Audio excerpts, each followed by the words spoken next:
सरोज, क्या सोच रही हो? सुबह सुबह खिड़की पर खड़े दिवाकर की आवाज सुनकर सरोज ने आंखों से आंसू पोंछते हुए कहा। आज अनुराग को गए पूरे 2 साल हो गए हैं। याद है आज उसकी बरसी है। दिवाकर, भगवान ने हमारे साथ इतना बड़ा अन्याय क्यों किया? उसे बुलाना ही था तो मुझे ही बुला लेता अपने पास। अब आगे की जिंदगी कैसे कटेगी?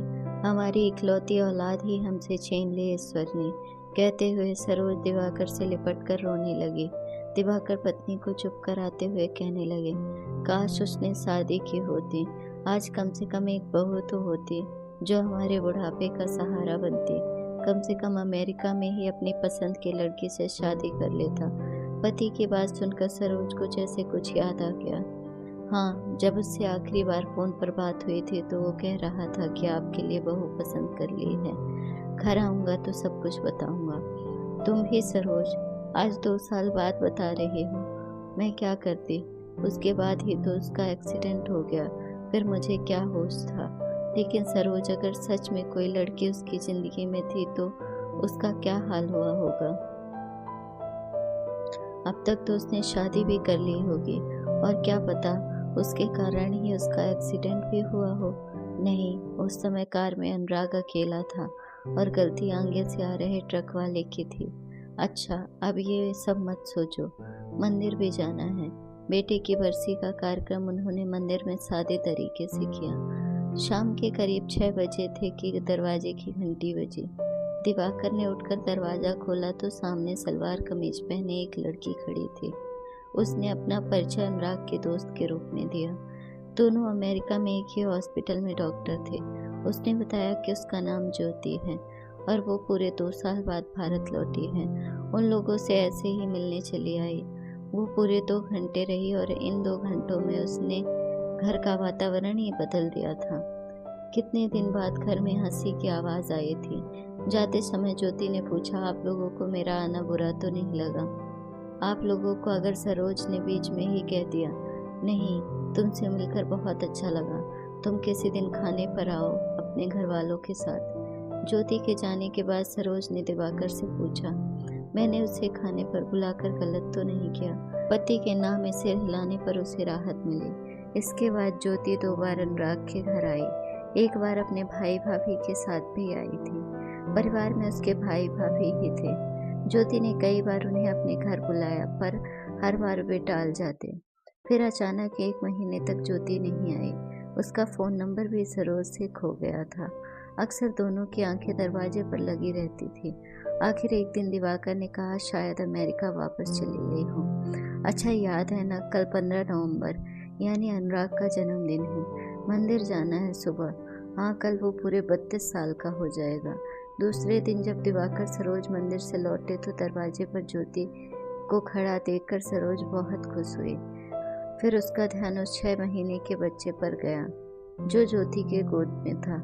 दरवाजा खोलकर जब अंदर आए तो ज्योति ने कहा, आप लोग मंदिर गए थे ना? आज अनुराग का जन्मदिन है इसलिए। मगर तुम्हें कैसे पता? वही बताने आई हूँ। दिवाकर ने सरोज की तरफ देखा और सोफे पर बैठ गए। दोनों के दिमाग में एक ही ख्याल आने लगा कि कहीं ये वो लड़की तो नहीं जिसके बारे में अनुराग ने बताया था। ज्योति ने सब कुछ सिलसिलेवार बताना शुरू किया। आज से 4 साल पहले मुझे याद है अच्छी तरह। उस दिन भी 15 नवंबर था। अनुराग और मैं दोनों ही 3 साल के स्पेशलाइजेशन कोर्स के लिए भारत से आए थे। करीब 1 साल हो गया था अमेरिका आए। उस दिन जब उसने मुझे डिनर पर चलने को कहा तब पता चला कि उसका जन्मदिन है, तो मैंने हाँ कर दी। डिनर से लौटते वक्त जब वह मुझे घर छोड़ने आया तो उसने कहा, ज्योति एक बात कहूँ? मैंने कहा, आज सब माफ़ है। अचानक मेरा हाथ पकड़कर कहने लगा, मैं तुमसे प्यार करता हूँ, तुमसे शादी करना चाहता हूँ। तुम मुझे सोच समझ कर जवाब देना। और वो चला गया। मैंने उसकी बात को मजाक में लिया। फिर अगले 5 दिन तक वो हॉस्पिटल भी नहीं आया। फिर अचानक रविवार को सुबह मेरे घर आ गया और सीधे पूछने लगा, और क्या सोचा मेरे बारे में? मैंने आश्चर्य से उसे देखते हुए कहा, मुझे लगा तुम मजाक कर रहे हो। नहीं मैडम, मैं आपसे प्यार करता हूँ। हाँ, अगर तुम्हारी ज़िंदगी में पहले से कोई है तो मैं अपना हाथ पीछे खींच रहा हूँ, और नहीं तो प्लीज़ मुझे प्यार ना करने का कारण बताओ। उसके किसी भी सवाल के लिए मैं तैयार नहीं थी। उस दिन किसी तरह मैं उसे टाल गई। पिछले 1 साल से हम दोनों कार्डिक डिपार्टमेंट में साथ थे, मगर कभी लगा नहीं कि अनुराग मुझे चाहता भी था। धीरे धीरे उसके प्यार में मैं रंग गई। अब हम दोनों रोज एक बार जरूर मिलते थे, भविष्य के लिए तरह तरह की योजनाएं बनाते थे। इस तरह 1 साल बीत गया। हम लोगों के कोर्स को अब 1 साल ही रह गया था, इसलिए हम लोगों ने फैसला किया कि जब कोर्स खत्म हो जाएगा तब अपने घर वालों को बताएंगे और उनके आशीर्वाद से शादी कर लेंगे। कोर्स का टाइम जैसे जैसे खत्म हो रहा था वैसे वैसे हम लोगों पर पढ़ाई का बोझ बढ़ रहा था। रात रात भर हॉस्पिटल में ही रहना पड़ता था। सब कुछ अच्छा चल रहा था, तभी अचानक अनुराग का एक्सीडेंट हो गया। उसकी मौत ने मुझे पागल सा बना दिया था। मैंने किसी तरह अपना बचा हुआ 2 महीने का कोर्स पूरा किया और फिर वहीं पर नौकरी कर ली। कुछ समझ में नहीं आ रहा था, जिंदगी पूरी तरह बिखर गई थी। हर जगह मुझे अनुराग ही नजर आता था। उसकी यादों से भागने के लिए मैंने हॉस्पिटल में 18-18 घंटे की ड्यूटी करनी शुरू कर दी। 6 महीने बाद हॉस्पिटल में एक दिन बेहोश हो गई तो मुझे एडमिट कर दिया गया। भारत से भैया आ गए, उन्हें वहाँ हॉस्पिटल में खबर किया गया था। कई दिनों तक बेहोश रही। जब होश आया तो पता चला कि चिंता से बीपी लो हो गया था। खून में हीमोग्लोबिन का स्तर बहुत ज़्यादा घट गया था। भैया मुझे ज़बरदस्ती भारत ले आए। यहाँ आकर भैया भाभी से मैं झूठ नहीं बोल पाई, उन्हें अनुराग के बारे में बता दिया। भैया मेरा दुख देखकर बेहद दुखी रहने लगे। फिर धीरे धीरे मैं नॉर्मल हो गई। मैं भैया को परेशान नहीं कर सकती थी, इसलिए हमेशा हंसती रहती थी। ऐसे ही 6 महीने बीत गए। मैं एकदम ठीक हो गई थी और जिद करके वापस अमेरिका आ गई थी।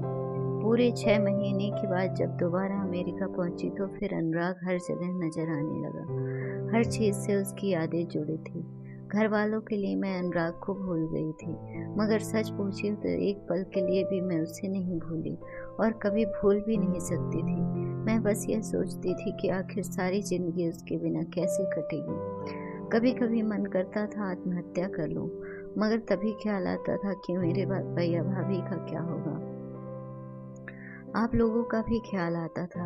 जब भारत आई थी तो कई बार आपके घर भी आई थी, मगर कभी दरवाजे तक आने की हिम्मत नहीं हुई। एक दिन जब मैं अपने लेटर बॉक्स में लेटर देख रही थी तो एक लिफाफा मिला जिस पर अनुराग का नाम था और केयर ऑफ में मेरा नाम था।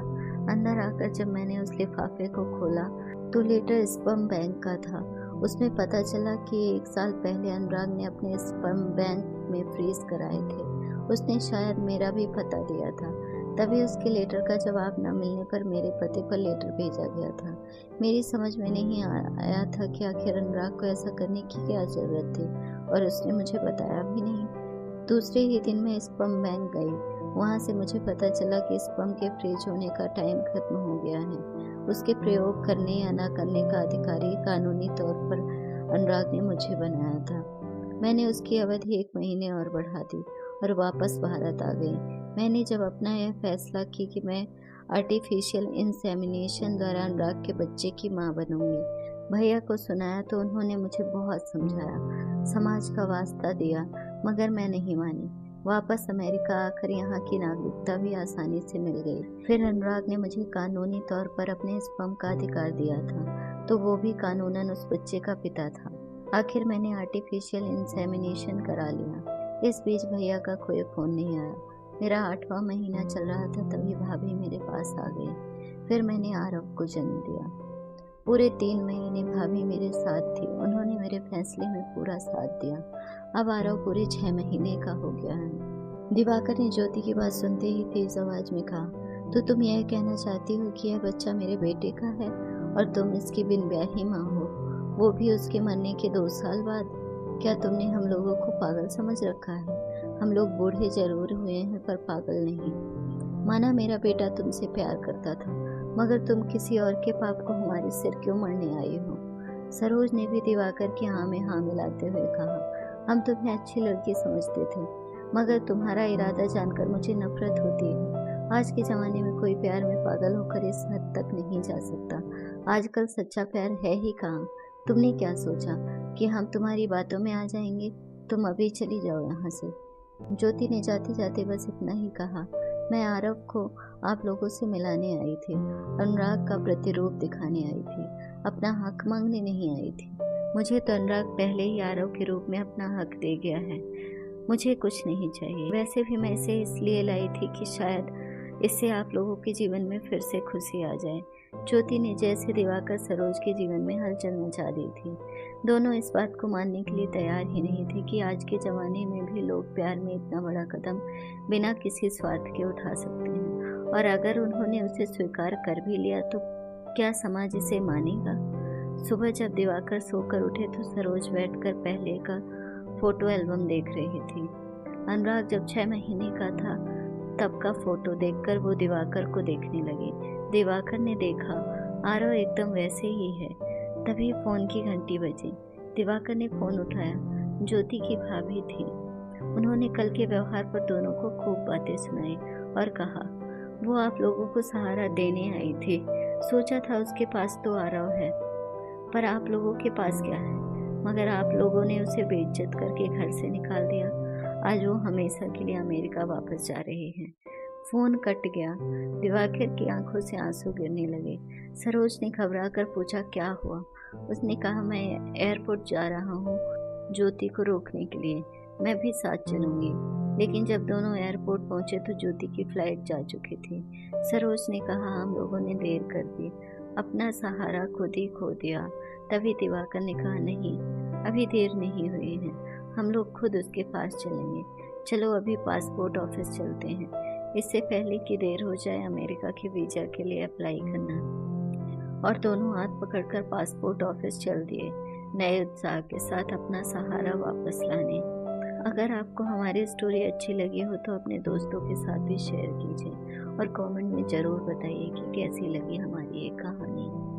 और हाँ, चैनल को सब्सक्राइब करना ना भूलें।